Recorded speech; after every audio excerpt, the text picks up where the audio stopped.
یا ایھا الناس، اے لوگو، ان کنتم فی ریب من البعث، اگر تمہیں کوئی شک ہے کہ کیسے دوبارہ زندہ ہو جائیں گے، کیسے اٹھا لے گا اللہ تعالیٰ، کوئی تمہیں اشکال پیدا ہوتا ہے تو لو ہم تمہیں ایک مثال سے سمجھاتے ہیں۔ فَإِنَّا خَلَقْنَاكُم مِّن تُرَابٍ، سوچو ہم نے تمہیں مٹی سے پیدا کیا، اس لیے کہ باپ کے بھی جسم میں اگر لطفہ بنا ہے، منی بنی ہے، کہاں سے بنی ہے؟ غذا کہاں سے آئی تھی اس کی؟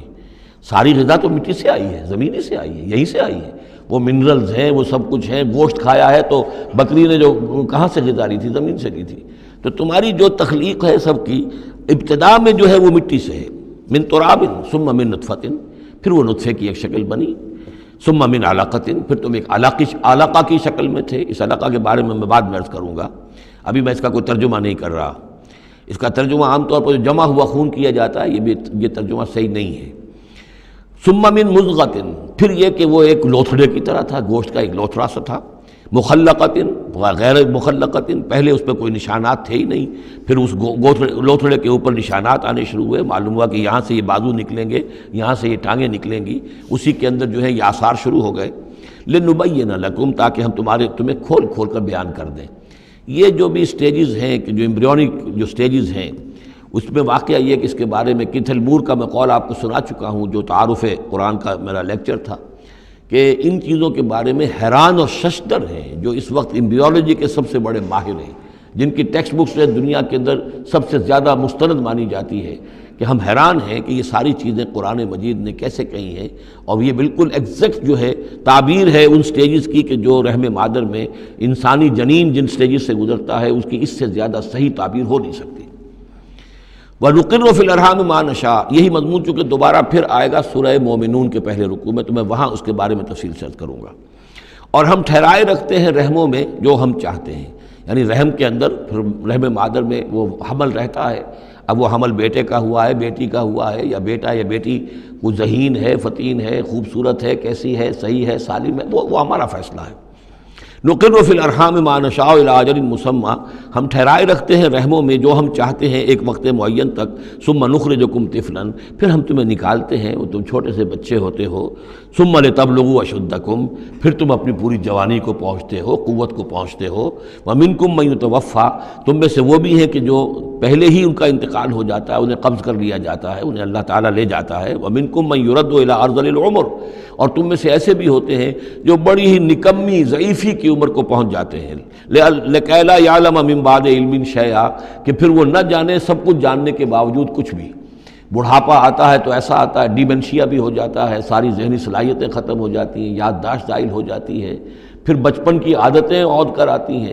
لکی لا یعلم من بعد علم شیئا، پھر یہ صورت بھی ہو جاتی ہے۔ یہ ارذل العمر ہے جس سے کہ حضور صلی اللہ علیہ وسلم نے اللہ کی پناہ مانگی ہے کہ اللہ اس سے پہلے اٹھا لے، اس سے پہلے کہ انسان اس کیفیت میں آ جائے کہ جس کا نقشہ یہاں کھینچا جا رہا ہے، لکی لا یعلم من بعد علم شیئا۔ بڑا سقراط تھا، بقراط تھا، کچھ تھا، لیکن اب کیا ہو گیا ہے اس کو دیکھیے۔ وَمِنْكُمْ مَنْ يُرَدُّ إِلَىٰ أَرْذَلِ الْعُمُرِ، ان کے لیے دعا کر لیجیے، اللہم اغفر لہ وارحمہ وادخلہ فی رحمتک وحاسبہ حسابا یسیرا۔ ان سے ایک بہت بڑی خطا ہوئی ہے، رجم کی سزا کے بارے میں میں سورہ نور میں عرض کروں گا، لیکن اللہ تعالیٰ تمام خطاؤں کو معاف فرمانے والا ہے۔ اللہم اغفر لہ وارحمہ وادخلہ فی رحمتک وحاسبہ حسابا یسیرا۔ اللہم نور مرقدہ واکرم منزلہ والحقہ بعبادک الصالحین، آمین یا رب العالمین۔ وَمِنْكُمْ مَنْ يُتَوَفَّى وَمِنْكُمْ مَنْ يُرَدُّ إِلَىٰ أَرْذَلِ الْعُمُرِ لِكَيْ لَا يَعْلَمَ مِنْ بَعْدِ عِلْمٍ شَيْئًا وَتَرَى الْأَرْضَ، اب ایک تو نقشہ کھینچا انسانی زندگی کا، اس آپ مٹی سے چل کر تم کہاں سے کہاں پہنچ گئے، پھر فوت ہو کے پھر مٹی بن جاتے ہو۔